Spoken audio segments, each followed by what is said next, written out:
Pinangunahan ni Pangulong Ferdinand Marcos Jr. ang paggunita sa unang dekada ng hagupit ng Super Typhoon Yolanda. Tinakri niya na kasama sa mga polisiya ng pamahalaan ang pagtugon sa climate change upang hindi na maulit pa ang trahedyang ito. Nagpapatrol, Joyce Balancio.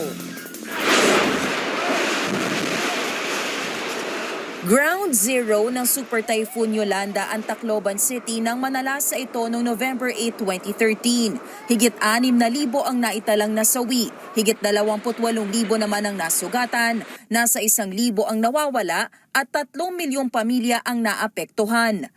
Makalipas ang 10 taon, inalala ng mga nakaligtas ang pinagdaan ng unos at ang ilan sa kanila, emosyonal pa rin. Yung nanay ko namatay, tas yung mga pamangkin, yung biyenan ng kapatid ko na namatay din. Hindi naman yun maghihilom, mami. Danas namin yun eh. Hindi yun masakit din. Masakit talaga. Pinangunahan ni Pangulong Ferdinand Marcos Jr. ang programa sa lungsod bilang pagkilala sa pinagdaan ng hamon sa pagbangon mula sa Yolanda. We must always keep a special place in our hearts for those who we lost, who are uncounted, who are unrecorded. So that up to now, we say 6,000 casualties. We do not know that for sure. To the survivors who continue to move forward, we salute your indomitable spirit and character. Nagpasalamat rin ang Pangulo sa mga miyembro ng Diplomatic Corps, domestic at international organizations, mga gobyerno ng ibang bansa at iba pang nagbigay ng tulong sa mga nasalanta ng super bagyo. We could not have survived without that. And so it is impossible to overstate how important it is to us what you did for us. We must insist that our story is not one of tragedy.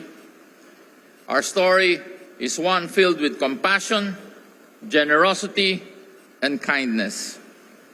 We were witness to an overwhelming outpouring of aid and support from all over the world. Para hindi na maulit ang trahedya, tiniyak ni Pangulo Marcos na kasama sa mga polisiya ng gobyerno ang pagtugon sa climate change. Inatas niya sa Department of Human Settlements and Urban Development at National Housing Authority ang pamimigay ng titulo ng lupa at mga pabahay sa mga napiling residente ng lungsod. Pinangunahan din niya ang ceremonial distribution ng ilang titulo sa mga benepisyaryo.